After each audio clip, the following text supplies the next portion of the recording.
It's rare to find an adult who actively still wonders what their parents think. But that isn't to say that we aren't wondering about our value in more general terms. It's just that we may, without noticing, have taken the question somewhere else, and very often to particularly harsh modern figures of authority, media, and social media. To this pitiless arena, the self-doubting person now directs all their fears of unworthiness and panic desire for reassurance.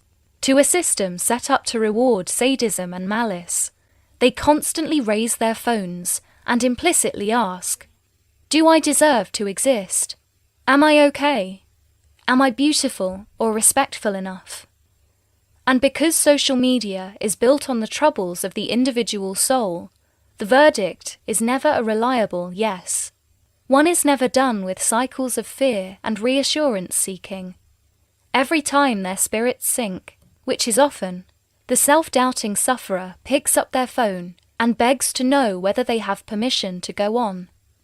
If this might be us, we should grow curious about and jealous of people who are free. They are so because someone long ago settled the question of what they were worth, and the answer has seemed solid ever since. Social media is a roar in the next valley, not a mob in their own mind. Learning from these calm souls won't just involve deleting a few apps. We will have to go further upstream, back to the baby self, whose alarmed inquiries we must quiet once and for all with ample doses of soothing, and till now absent kindness.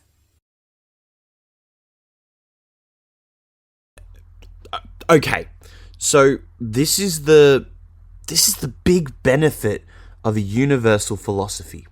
It says it applies to everybody. Well, looks, that doesn't, 205 or 206 countries in the world, and you've got something that applies to everybody. It's a bit strange, isn't it? No, it says liberal theory. There are some value structures that apply to all of us. You couldn't have the United Nations without it. It couldn't tell you that the Universal Declaration of Human Rights without this idea of values that apply to all of us just because we are humans. Now, the idea is to test that as well.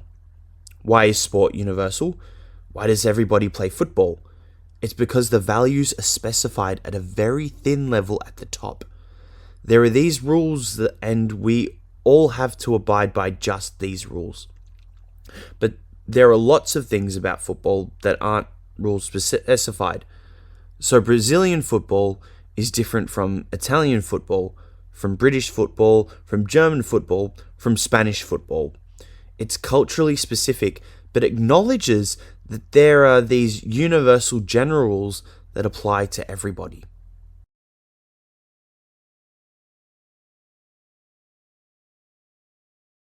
Today we delve into the essence of adaptability, a trait not just desirable but essential in our fast-paced world. The ability to adapt is what enables us to navigate the unpredictable tides of life, particularly in our university years, which are a microcosm of the larger journey ahead. Imagine adaptability as a muscle. The more we exercise it, the stronger it becomes. Engaging with diverse cultures and perspectives on campus strengthens this muscle, equipping us with the flexibility to appreciate and assimilate varying viewpoints. It turns the unfamiliar into the familiar, fostering an environment where innovation thrives. Furthermore, adaptability enhances our resilience.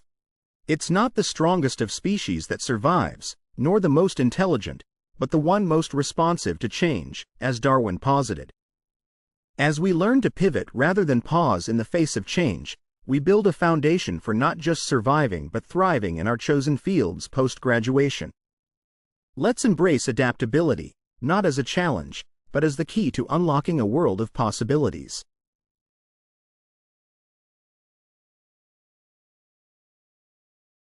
In this global village, cultural empathy emerges as a beacon of unity amidst our diverse backgrounds.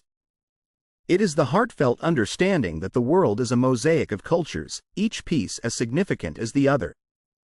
Encountering a culture different from our own can be like stepping into a new world. It's the subtle art of listening and the quiet humility of learning that bridges the gap. When we travel or interact with international students, we're not just exchanging words, we're sharing pieces of our heritage. Moreover, cultural empathy extends beyond mere tolerance. It's about celebration and participation. It's one thing to acknowledge festivals from around the world. It's another to dance to the rhythm of foreign melodies and taste the spice of exotic cuisines. This is how we weave the threads of understanding and respect into the fabric of our everyday lives. Let us, as students and future leaders, champion the cause of cultural empathy, for it is the path to a more cohesive, compassionate, and peaceful world.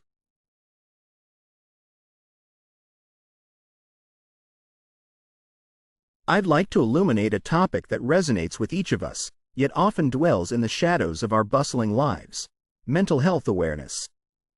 In our pursuit of academic and professional excellence, we frequently sideline the very engine of our aspirations, our mental well-being. A study from the American Psychological Association revealed that 1 in 3 college students experience significant difficulty due to depression, and over 40% feel overwhelming anxiety. These aren't just numbers. They're a reflection of silent struggles that many among us endure. Moreover, the veil of stigma that shrouds mental health issues can lead to isolation. By fostering open conversations, we dismantle this stigma. We empower those grappling with mental challenges to seek support, be it through counseling, peer discussions, or mindfulness practices. After all, the strength of a community is gauged by how it uplifts its most vulnerable members. As we stand on the cusp of our futures, let us pledge to prioritize mental health with the same vigor we apply to our academic endeavors. For in nurturing our minds, we don't just better ourselves, we create a ripple effect that enriches our entire community.